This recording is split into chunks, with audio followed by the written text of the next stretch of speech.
Did you know that for the best part of a decade, a Ukrainian has been playing in the 5th tier of English football? Wow, did not know that. No, I didn't. I did not know that. I didn't know that. I did not know. This is the story of Altrincham's very own Matty Kosylo. I'm Nick Kosylo, I'm Matty's dad. His energy, his quality on the ball and his tenacity to defend in 1v1.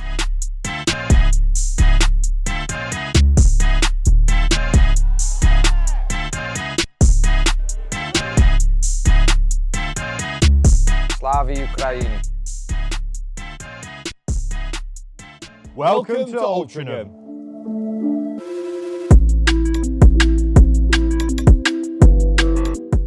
A market town found in Trafford on the outskirts of Manchester. It's home to over 50,000 people, and the football club of the same name has been here for almost 125 years. Despite the law of plenty of bigger clubs in the wider area, such as Manchester United, City, Bolton, amongst others, the non-league side still has a very rich history and plenty of local support. This part of the UK has always had a sizable Ukrainian diaspora, and that has inevitably led to one of its descendants making it as a professional footballer. Matty Kosylo and the National League go hand in hand. The versatile wide man's career has spanned clubs across the north of England. The local cult hero has made over 300 appearances in that time and is showing no sign of stopping. This is his story.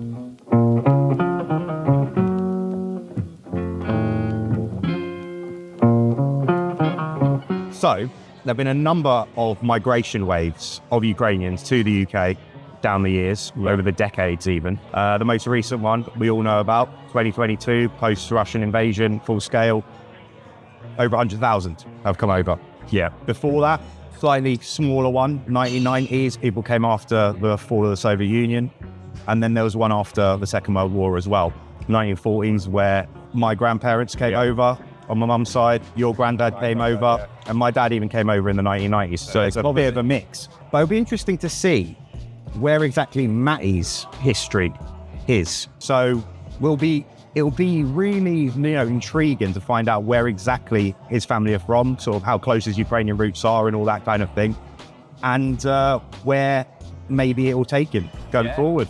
And we touched on this in Bundobust, an Indian street food restaurant and a bar. It's a brewery in Manchester city centre, just a 30-minute tram ride from Altrincham itself. Great food, great spot, but why are we here? You may be thinking, well, his co-owner and founder is of Ukrainian diaspora, which suits this theme, the topic, perfectly. And his grandfather also came over in the 1940s, so it's just amazing to be here. Great food and great to support Ukrainian-owned businesses. So head to Bundobust to support the cause. And it genuinely is a great place to come on Matchday. You've got loads of football grounds around here. City, United, even Altrincham, but as you mentioned, not too far away. You get yourself a bit of food, you can come there afterwards, have some pints, celebrate a win. The possibilities are endless. It genuinely is a great spot, and you're wearing a Bundobust football shirt that they've got, so they love to mix that all together. And genuinely, I think it's one of the best and highly rated spots in Manchester, not just from us, but from loads of food reviewers too. So get yourselves down here.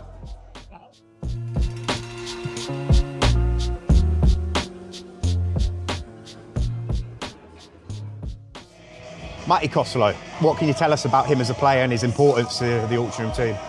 One thing with Kosylo is always give his all, get stuck in, put tackles flying in, get everyone around him motivated. And I think he's a great player. At Altrincham, he has fire. He won't give up, which we've been short of recently. Effort. Watching him since about, I think, 2004. The old manager here had him at Nantwich, Phil Parkinson, and then I just followed him on from there, and I've followed most of his career, yeah. He's a great player this season. He's been I'd say the best player this season, apart from Ollie Crankshaw. He's got a lot of goals, so I really reckon if any club's coming to buy him and they offer the right money, I'd still keep him, because he's a great player for Alty. And you see the match against Scunthorpe when it was 4-2, he did a lot in that game. What a great club, man. In the great traditions of the old Altrincham Football Club, we say. obviously the longest current serving player in the team. What do you make of, obviously, you know, his impact on the team? Is that experience, you know, really helpful? His experience is, I mean, he's all action. A little bit over the top at times, but he's 100% Altrincham. What else can you say about him? Any memorable performances or anything like that? He got sent off at half-time against Halifax. It was Boxing Day. Against his former club. Yeah, and I think he's got form about being sent off against Halifax as well. But apart from, if anybody else, you know, great. Halifax, forget it.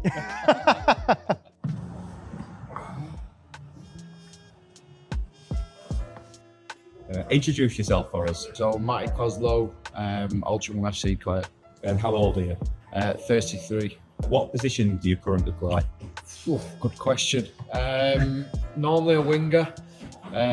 Played a lot in the 10, but this season found myself playing right wing back or right back. You played everywhere except left back and goalkeeper. So yeah. And which position do you think was your best? Probably when, I mean, I'm not classing myself as old and that my legs are going, because they're not, but probably in my more predominant time, number 10. But I am enjoying playing different positions. And have you loved football all your life? Yeah, as far as I can remember. My mum always says when I was 18 months old, like I was messing around with the football straight away. Went to my first football camp with Flynn, who was former West Brom player at 5, and then joined the first team at 7. Any memorable matches that stand out that you've played in? Yeah, a few. Playoff final for Halifax at Shea, there was 8,500 there. Sheffield United away, albeit I was suspended. That was the third round of the FA Cup. And to be fair, the one just before Christmas here for Altrincham, Scunthorpe. I don't think I've been involved in many games like that where it was 2-1 down with 2 minutes to go, and ended up winning 4-2. Oh, nice. So, yeah. I have heard you played very well in that Halifax playoff final from a few people, so I was hoping you'd say that. I enjoyed it there. Have you played with anyone who went on to play in the Premier League? Scott Hogan. Oh, nice. Josh Gordon didn't quite play in the Premier League, but he got bought by Leicester just after they won it. I've played against lads who have played in the Premier League, but to name that one would have been Scott Hogan, yeah. What players from the Premier League have you played against? Ross Barkley, Lucas Neal, old Australian captain, Ravel Morrison, he was in there, Michael Keane. And that was for who? So that would have been when I was younger at Stockport, coming through and playing against sort of the youth teams in the 21s and stuff like that, and reserve level. You held your own against them? I remember having a good game against Lucas Neal, but he was probably bothering it off a little bit because he probably didn't want to be playing in the reserves. But still, it was good for me because he was captain of the Australian national team at the time. Yeah, no, a lot of people are like turn the nose up at non-league in the conference, but we were saying just the other day, it's such a high level, you know, for yourself to be playing at that. I think sort of perception of it years ago was that it was lads who would just turn up, they'd been out the night before or whatever, and the pitches would be rubbish and whatnot. But now it wasn't then, and it isn't now. It's got a lot more professional. There's a lot more strength and conditioning stuff and health and fitness stuff involved now, and nutrition. But the analysis has improved massively. Pitches, stadiums, and you find yourself playing probably against a lot of 21s teams, and they're not ready for men's football, and they need to come and experience that. So I think it's a really good level for them as well to experience. And a bit of a veteran yourself, over 250 appearances, some cheek. Yeah, I think it's coming up to 10 years I've played in this league now, and a little bit gutted I've never played in the league. I've had opportunity and probably picked the wrong decisions at the time, but what opportunities? To join Stevenage. So they was in League 2 at the time, and then they went up to League 1. Was that under Steve Evans? That was under Dino Marmaria. Tunisian guy. He's Tunisian. Big guy. He was sounding really good with me when I met him, but ended up deciding against it. And how come? Fylde had just been beat in the playoffs off Salford to go to League 2. And I thought they was the next best thing. It was sort of same terms, but I wouldn't have had to move down south. Yeah. and Fylde ended up getting relegated, and Stevenage went up to League One. So there's a big difference in the end, yeah. So tell me a little bit about your career.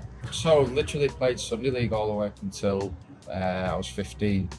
I had a trial at Oldham, didn't really quite work out, and then I ended up applying for a trial at Stockport, believe it or not, because one of my friends from the Sunday League had joined them. So I literally went training with them, played a game on the Sunday against Port Vale, and they signed me. Oh really? So they like what they saw straight away? Yeah, I guess so. I felt like I did okay as well at the time. I was frightened to death of the coach as well, because I'm sure he was ex-army. Oh, that's good. But yeah, he was really good. Mick Widlin ended up signing me, and then about 3 months later I got my 2-year scholarship for the youth team as well there. Nice. And Halifax, how was that? Halifax was a little bit deeper into it, to be fair, because I did 4 years at Stockport from 15 to 19, then sort of petered around in non-league, sort of lost my way a little bit, probably through disappointment of being released and stuff. And then I ended up doing really well at Nantwich, and then signed for Halifax. And to be honest, I loved it. I loved it at Halifax. Had a really good connection with the fans as well. Probably can't say that now for one reason or another. I don't know why it is. Maybe because I left. I didn't actually get offered anything at the time from them in paper. But yeah, I really enjoyed my time there. Football's football, isn't it? And have you got any plans to continue in football into your late 30s, 40s? Yeah, I want to. I've seen something the other day. I want to play as long as I can, because you're a long time retired. Yeah. So as long as my legs aren't giving up on me, I'll carry on playing. And then I'd love to stay in football after I finish playing as well. Coaching here, or do you have anything set up yourself now? Outside of football? Yeah, I signed this year as a player coach. Obviously, plans changed a little bit when the last manager left, and I started playing a little bit more.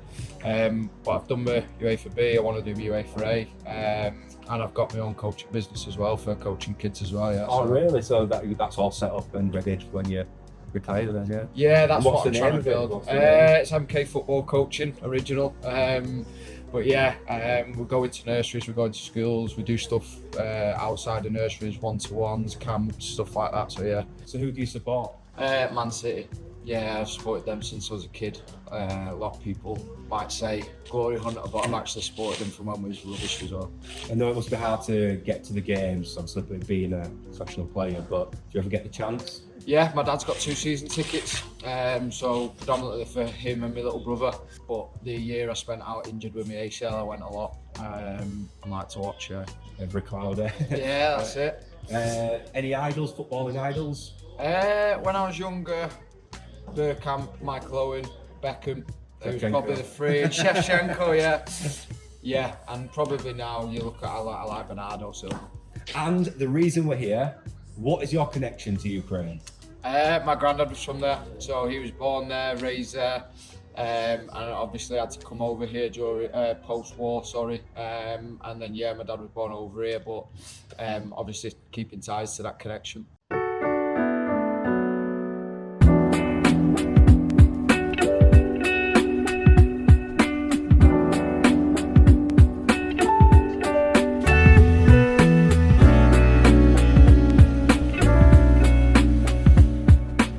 Have you ever been here before? Just once, yeah, after my granddad's funeral. So we was at the Ukrainian church, like literally 2 minutes down the road, and then we came here briefly, yeah. So, like I say, it was just after his funeral. I'd never been here before, probably. My dad will tell you as well, when I was a baby, being held, like, I wouldn't have had major memories of it, but yeah, full circle probably. What about him? From what I hear, yeah, one of his favoured places. I think there was 2 from what my dad was telling me earlier, and he liked to spend a lot of time in here with people from his home country. So what's your own family background? In terms of immediate family? Or? Yeah, so obviously you're part Ukrainian, but what's the sort of the picture, the whole picture? So obviously my dad's dad is where the Ukrainian comes from. He came over here during the war, or just post-war. And then my mum is English. My dad's mum was part Irish as well. So got a little bit of Irish in there. But yeah, that's about it. How strong would you say your connection, your personal connection to Ukraine is? Sort of when you were growing up, did anyone ever maybe talk about where's your surname from, that kind of thing? Yeah, to be fair, I used to joke about it all the time, especially in primary school. I always used to say Andrei Shevchenko was my cousin. Like that was as a joke in school, and I used to say it all the time. Obviously fully joking, and the lads used to be like, oh no, you know, when they're dead naive and we're all kids, no way. I used to be like, yeah. But other than that, it was more as I got older, really, a little bit older. I've always said stuff to my dad about finding out a little bit more about it and probably wishing you could speak a little bit. Like, I think I only know one word. I don't, you have to correct me if I'm wrong. It's Sidai. In terms of sit down, my dad said he remembered Good that stuff. when he was a kid. But yeah, and just stuff like the food as well. Like, never really had Ukrainian food or anything like that. And I think from, especially my partner, sort of her heritage is Jamaican. And that sort of always seems to follow down. So I think on my part probably should be a little bit the same. Do you feel Ukrainian? Yeah, I do. I think as I've got older as well, obviously the second name, and I think as you get older you want to delve into it a little bit more and probably ask my dad more questions and stuff as I've got older, and especially today, like going through some of the stuff. To be fair, we found all that stuff when we was going through his garage. And obviously you sat down, you stop doing what you're doing in the garage and you go through things and you're like, yeah, wow. And has that any way ignited or sort of maybe got a bit more intense since 2022? And sort of like how the whole world now knows about Ukraine, whereas before that it was very much like, where's that? I mean, probably, in terms of it probably gives you certain feelings, because when you obviously hear the journey that my granddad went on, and you realise it's actually like a real thing, do you know what I mean? Where it's relevant to you as well. So it's like when all that stuff goes on, it's sort of, you probably take a bit of a stronger opinion on it than what you would if you wasn't involved or have any links to it. But yeah, I would say so.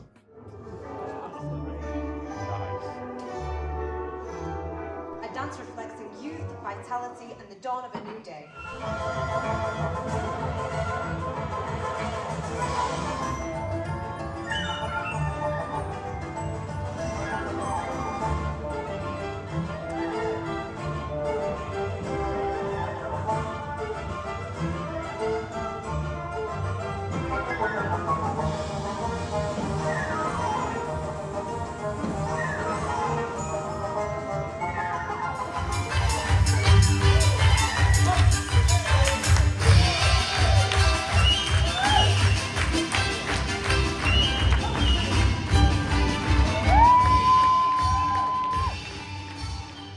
We know you're a City fan, but do you ever keep tabs on any sort of Ukrainian teams, players, that kind of thing? Do you know what? Probably going back to more playing champ manager or anything like that. Like I would know who the good Ukrainian strikers are coming out of there. So obviously at the minute, I don't know if he started Roma or he went to Girona, Dobvik.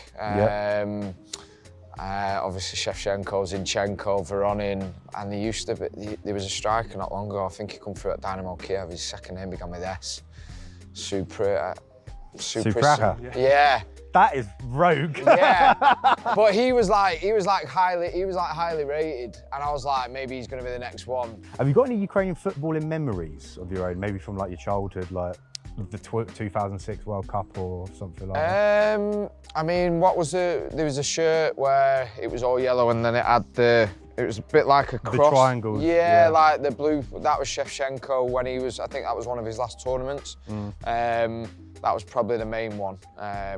Did you have that? No, I've not got it. But in all honesty, I bet my cousins have got quite a few. Because he's like a bit of a football head. He's got his own magazine, but he delves into the Ukrainian heritage stuff. But it's more players. I tend to latch onto players more, and obviously Shevchenko was a big one. So. Well, aside from that, do you remember any others that maybe sort of were about just from any time?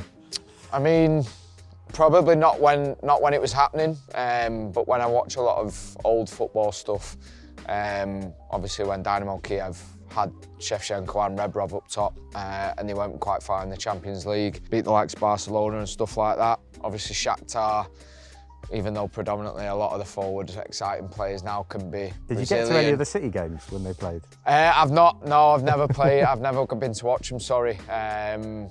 Probably should really, probably should. Maybe I put that on my bucket list to go, even if it's go to Ukraine or watch them over here whenever they play, yeah, so. Have you ever watched the national team play, like even on TV?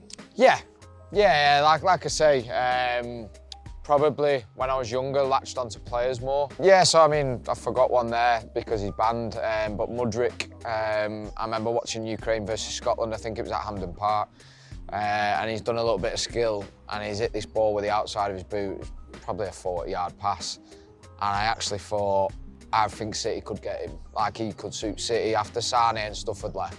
Thought he looks rapid and he's technically unbelievable, but he obviously started well at Chelsea, but obviously everything that's gone on is, I don't know whether it's been looked at or delved into or whatever, but I think it was a 4-year ban, so sad really. Favourite Ukrainian player ever? I think it's a stupid question. Yeah, that's a given, Shevchenko. Even though, he looked a little bit slow when he came to the Premier League, but Serie A is probably a totally different league and he probably had his best years there, but yeah, some of the stuff I've seen him do, and obviously he won the Ballon d'Or as well, so I think it was actually used when we went full-time at Altrincham. One of his goals and him holding the Ballon d'Or was used in part of my, when I'd signed. Oh. I'm sure it was. I think I might have the video, I'll have to find it. Amazing. Favourite Ukrainian team? Dynamo Kiev. Any current Ukrainian players that you like the look of? Sudikov. Yeah, so I think there was him, I can't remember the name of the other, well, it would have been Mudryk. It would have been Mudryk. There was the two young ones that were getting spoke about a lot. I think he was heavily linked with Chelsea as well, Sudikov, wasn't he? But it never quite happened. What about Trubin, the goalkeeper? What a goal the other night, by the way. We spoke about that in football as well. He said, oh, he's Ukrainian as well, because I said, I know. But yeah, no, there's Lunin as well at Real Madrid. They've obviously got some good calibre players at the moment at top clubs. So hopefully when it gets to a tournament soon, they can delve a little bit deeper into the competition. This episode, we've got a giveaway for you. And if you'd like to win a match-prepared Altrincham FC shirt with Matty Kosylo on the back and signed by the player himself, 3 simple things. Like this video, subscribe, and leave a comment. All the details are in the description. Good luck. This is the street where your granddad lived. What are your memories of him? More so of like moments of the year, so like Christmas. Obviously when I used to go and see my dad regularly, I would obviously take us round to go and see my granddad and my nana. My dad obviously grew up on this street, but when I used to go and see him, he used to live a little bit closer to Heaton Park. So I always remember he used to have his pipe. He'd have his little glass of whatever alcohol it was, and he'd be sat in his recliner. He used to have his long beard. He'd lost a bit of his hair by then, so it was more like bald beard. And whenever, obviously, I was young, he used to like, come here, you going now? It'd be like, because of all of his beard. But no, listen, Christmas, he was a little bit of an entertainer as well. And especially with the stories that my dad has told me, obviously before I knew him. Yeah, he used to like a drink and a dance and to entertain people. So yeah, he was a bit of a party guy. What's his story then? When did he come over? What's his where's he from in Ukraine? So from what I'm told, hoshiv, which is not far from Lviv. It's about 2 hours. Yeah, so I think that's the bigger sort of city area. And I'm pretty sure he came over, obviously, when the war started to happen, and it was, from the way my dad tells me, Russians coming from one way, Germans coming from the other, and he obviously fled and never really seen his family again until many years later. So yeah, he sort of ended up working for, I'm sure it was the Americans, and then obviously went to Scotland, and that's how he started his journey in the UK. End of the 1940s, yeah? Yeah, so for about 48, I think it was that? I think that's right. And yeah, he ended up in Scotland, ended up working there and working his way all the way down, really. I think he ended up in, I'm sure my dad said Cambridge at one point as well. And then, yeah, just ended up settling in Middleton. That's where I used to play football when I was little. With Mike Griffiths, the lad from up there, bouncing off the walls there. So, were you too close? Do you know what, I'm not going to lie, I wouldn't say close. Probably a lot to speak about and find out about him. And like today, like I've just been saying to my dad there, like being in there, it's probably things I've missed out on because he was obviously older, and me being the age I was probably having other interests. Yeah, going out of course. With my friends and playing football and whatnot. You were 15? Yeah, not far off being 15 when he passed away. So yeah, there's a lot of things that I probably don't know, and it'd be really interesting to find out about. Any Ukrainian memories stand out? Did he ever do any like Christmas celebrations or anything like that? Do you know what? I wish I could say like yeah, but no, not really. Obviously the main one was, and it's obviously the sad one, was his funeral. Obviously went to the Ukrainian church across the road there, and there was obviously a lot of heritage about that that day, and then obviously going to the Ukrainian club. But I've had lots of conversations with my dad about probably should be more, even whether it's just the food or potential language. But I know that'd be a difficult language to learn as well. Yeah. Did he speak any English? Was his English good? He could speak English. Yeah. And obviously my dad picked up the odd word in Ukrainian where he might have been being told off as a kid or whatever. But yeah, he could speak English, yeah. Did he know anything about like you wanting to be a pro footballer when he was, you know, in his later years? Obviously you were still quite young. But... I mean, I've probably spoke to you about me finding out when he wasn't very well. I was playing for Oldham against Liverpool schoolboys in Walton, and that was like a mixture of all like lads from the Liverpool area. He was playing for Blackburn or Everton or whatever. And I just remember United played AC Milan as well. That was on the radio, and obviously I could tell something was up. And my dad we had to race home, and he had to go and see his dad. But my dad would have told him, you know. Did your granddad like football? Do you know what? I don't know. I don't know. I think he was an out-and-out grafter, from what I know of. Yeah. None of the distractions, just working, and you know that's how it is. And I said to my dad the other day, I said that's probably where I get it from. Like even though I play football, like that's sort of what I would want in my team. And obviously my dad just was the on same. job. Yeah, just 110%, always giving 110%, and not backing out of anything, and you know, being brave, and that's sort of, I think I get it from him really, passed down to my dad and then passed down to me. And have you ever considered going to Ukraine? I have said I wanted to. Yeah, I would want to go. I've said it to my dad before, but then obviously everything started happening. War, yeah. Yeah, which sort of makes it difficult and risky. Yeah, exactly so. For me, it looks like there's some really, really beautiful cities, buildings, culture and everything like that. I would love to go. Manchester hosts one of the UK's most established Ukrainian communities, built initially by post-World War II arrivals and strengthened by more recent migration. The community remains tightly knit around institutions like the Ukrainian Cultural Centre and the Ukrainian Catholic Church of the Holy Family. Together, these institutions help preserve Ukrainian heritage whilst integrating new arrivals into life in Greater Manchester. I'm Nick Kosylo. I'm Matty's dad. You're the one that raised him into the footballer that I am, yeah. Took him to all the trainings and all that. I did, yeah. How is it seeing him play for Altrincham and sort of have the career that he's had? I'm proud of him, very proud of him. Considering that you don't think the percentage of lads that make it now, even though he's in the National League, he's still a professional player, and he's done 10 years in that game. He's done well. Testament to me. Like every parent, I don't have any regrets that he didn't get higher, but he's quite capable of it and the talent. But football's a crazy business to be in, and it's been I suppose sometimes in the right place at the right time. But yeah, I'm happy for him. He's dedicated, he's a professional. So you're obviously the direct Ukrainian lineage for Matty. Your father came over in the 1940s. He did, yeah. What can you tell us about him? What kind of man was he? He was a hard-working man. Obviously, the things that he went through during the war and following the war. I have time to reflect only when I became a young adult to understand what he'd actually gone through. But all his life, he was a grafter, hard-working man, you know. And what about his Ukrainian side? How pronounced was it, if you can say, in his daily life, that kind of thing? Oh, he was always loyal to it, and it was a tight-knit community in the area we were brought up in Cheetham Hill. He was always in and around the Ukrainian clubs. He was a proud Ukrainian? Absolutely, yeah, with his people, yeah.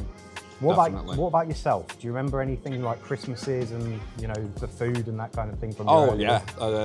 When I was younger, I was a faddy eater, so I wouldn't go near any of it. But when I was a young adult then, and he made halutchis and baronias, absolutely adored them.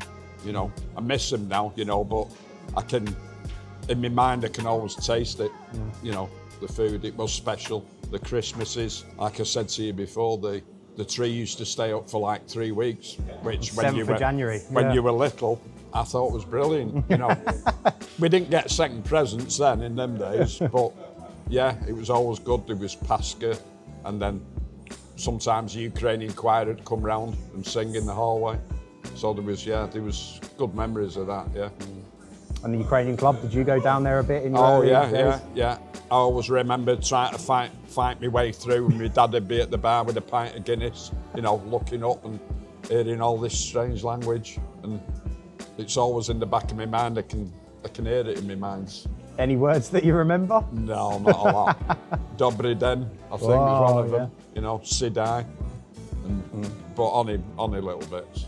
Yeah. What's the current sort of connection with the Kosylo family here and back in Ukraine, from your perspective? Well, my dad did find, I think it was in the late 80s, early 90s, he found 2 sisters. And he went back? This was in Australia. Right.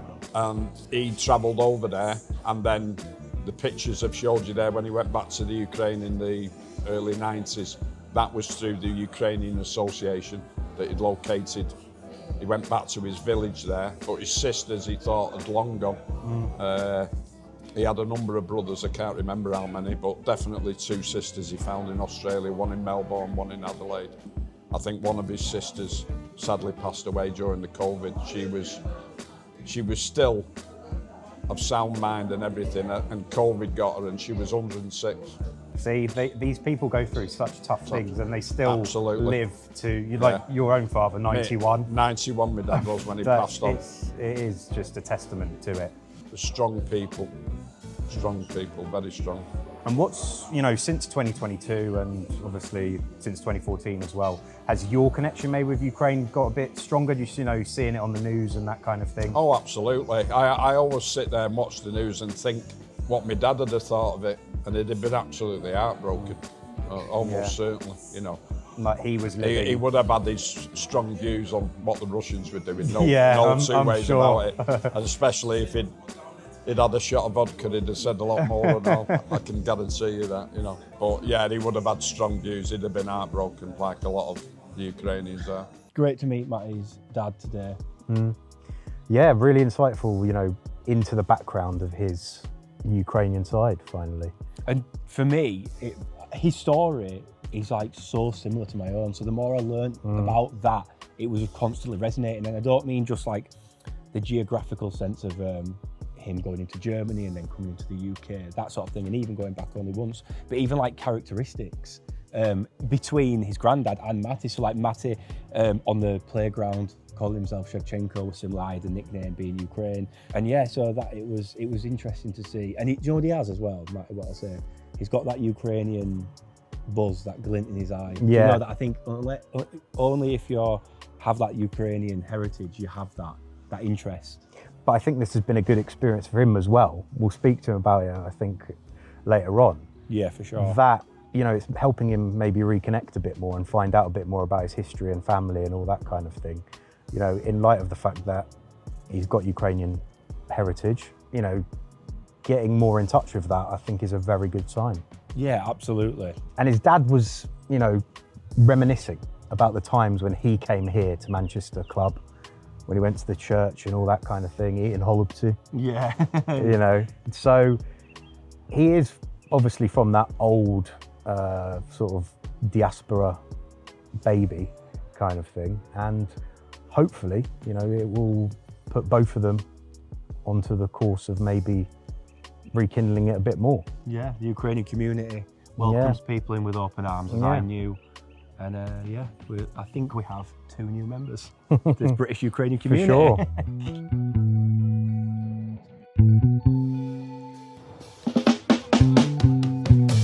Altrincham FC are one of England's biggest clubs to have never played in the Football League. Founded in 1891, they've been a staple of non-league for decades and currently play in the 5th tier. The Robins play at the almost 8,000 capacity J. Davidson Stadium and are well known for their FA Cup giant-killing exploits. They've knocked out more teams from the top 4 divisions of the English pyramid than any other side that has never been promoted to League 2. Having turned professional in the summer of 2022, they train on a full-time basis in nearby Knutsford.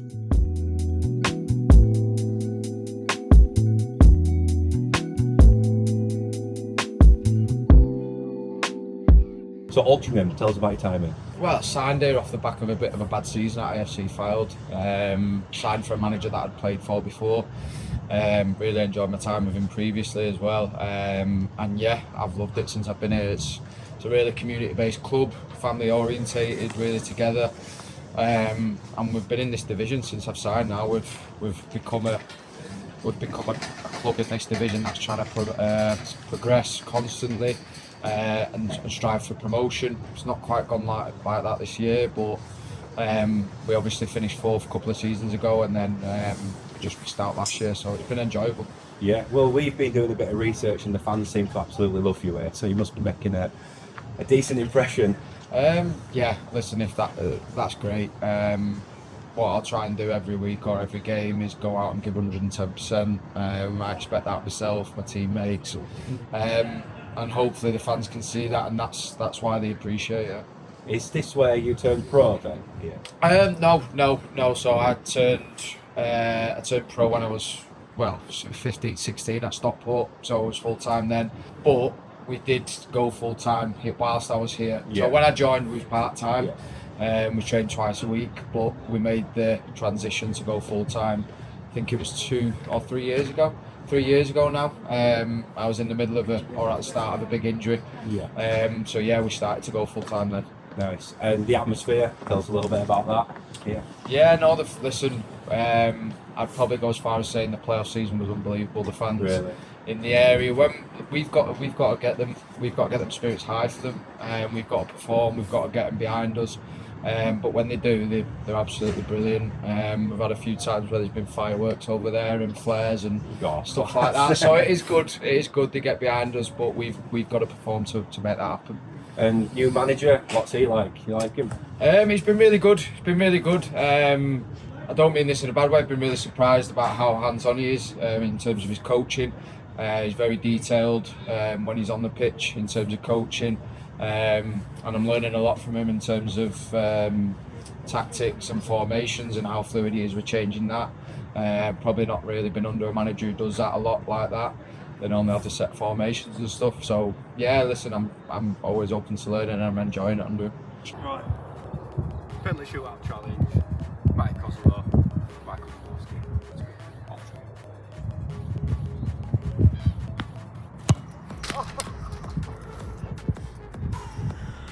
Eric, man, you're killing me.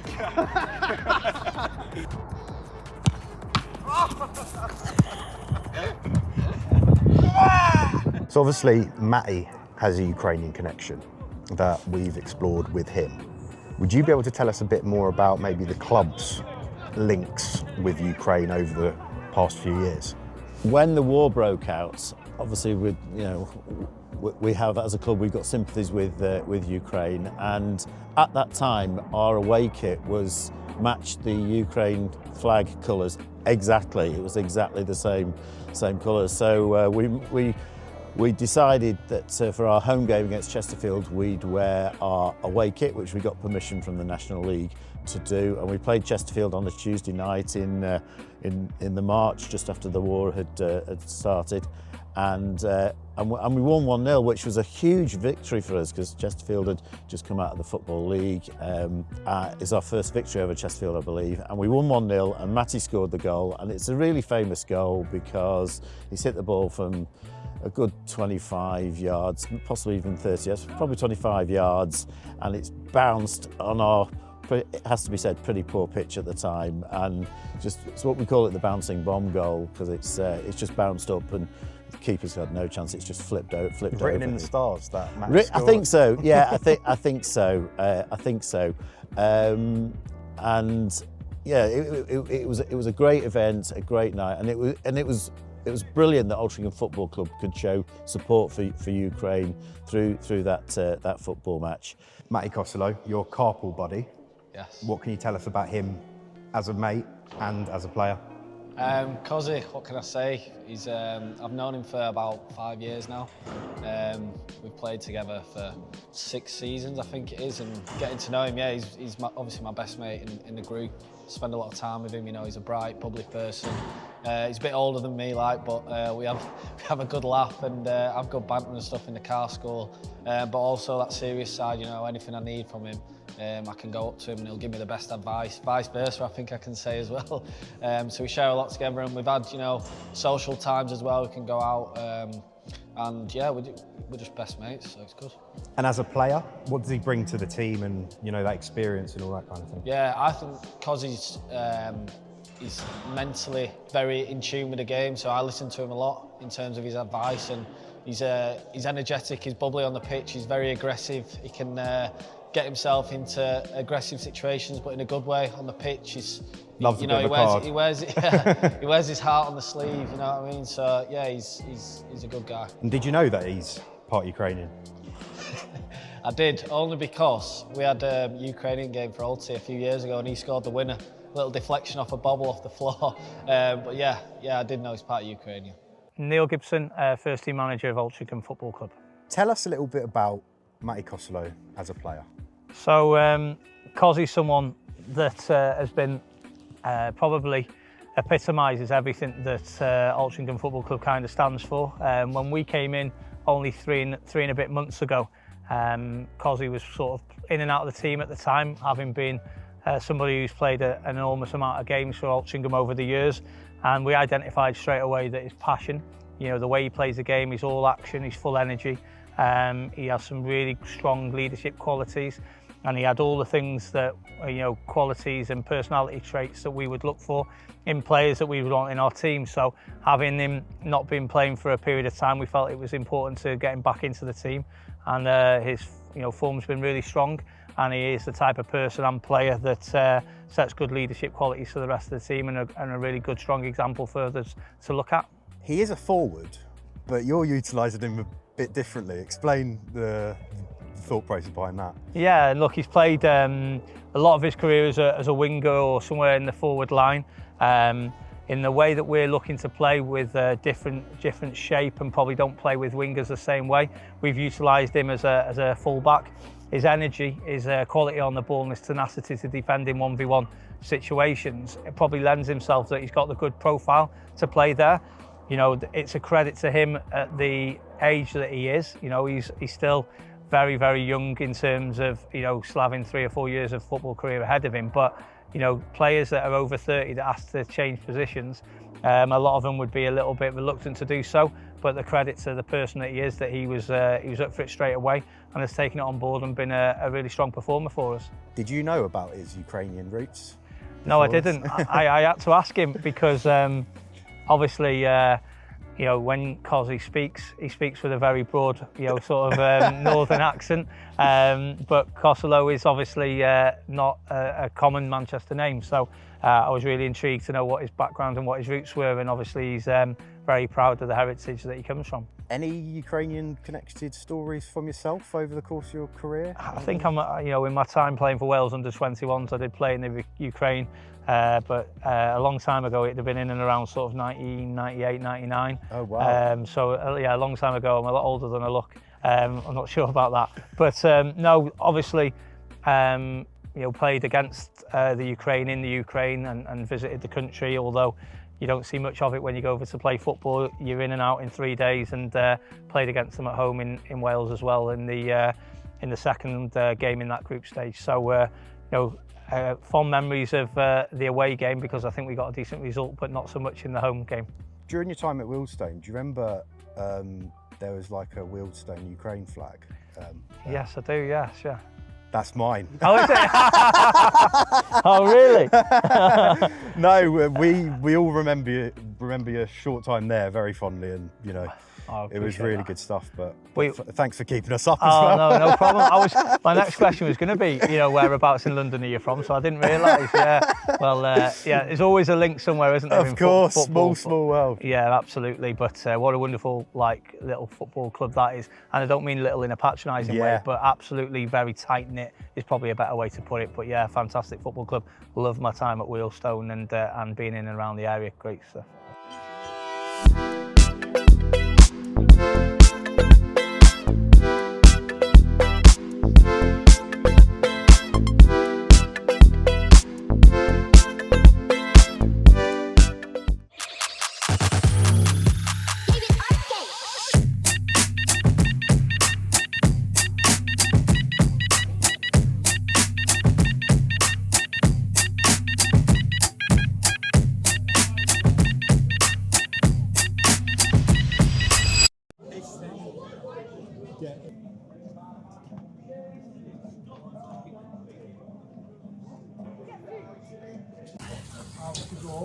And the game's been called off.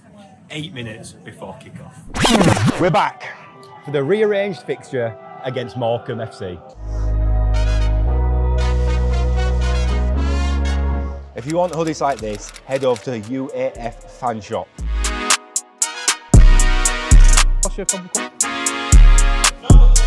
Matty Kosylo.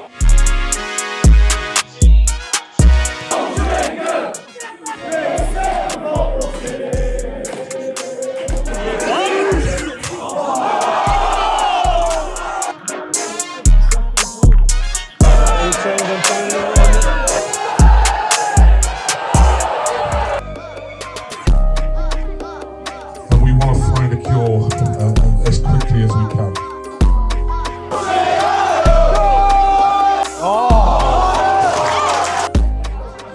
So we're back again for the rearranged fixture against Morecambe. A month on. A month on, yeah. We chose this fixture originally because we felt it was a good chance of Altrincham getting a result and getting a win, and Matty having a good performance. Yeah, of course. And obviously, typically, last weekend, they ended up playing against one of the top of the table promotion contenders, Boreham Wood.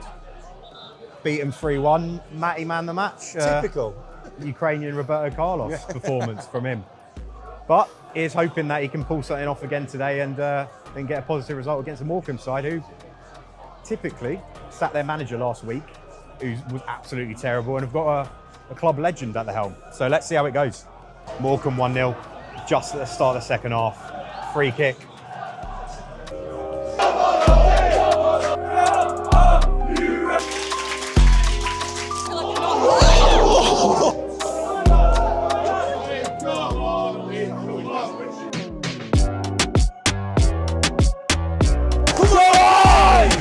Oh my God, Matty just nearly pinged a volley from the edge of the penalty area.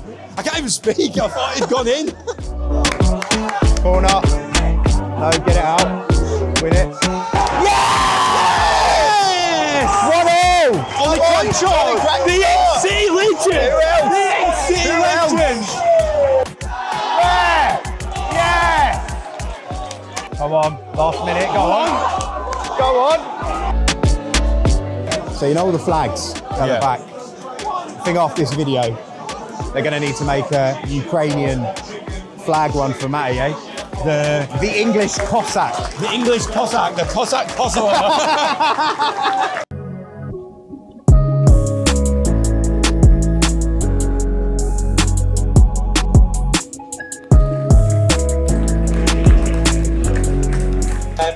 Altrincham 1, Morecambe 1. 1-0, full time. All of your support this evening. Past few days, been with you.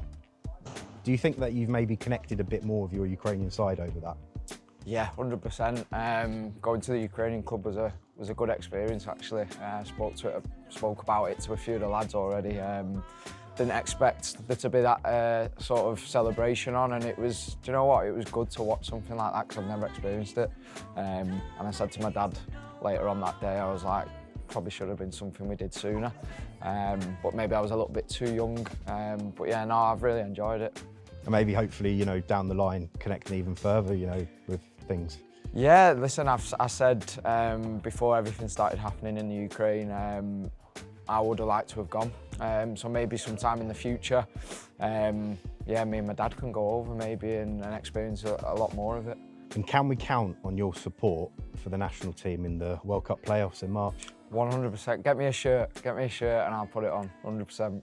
So, thanks to our friends at UAF Fan Shop, we've got you a gift. Oh, quality. Absolutely quality. Oh, class. That's brilliant. It's funny you said you'd wear the shirt. 14 as well. No, that's quality. Yeah, player issue. I'll be putting that up. I've got a little room at home where I have football stuff. A little bit like yourself. But yeah, oh, that's quality. Thanks for everything. It's, that's absolutely brilliant. It's been amazing. That's brilliant, mate. Thank you. Really appreciate that. Brilliant, brilliant. That's quality. My dad will be buzzing off that as well. Tell you, my cousin will be buzzing as well, Lawrence. He's got stuff like that. Oh, that's brilliant, man. Love that. Slava Ukraini.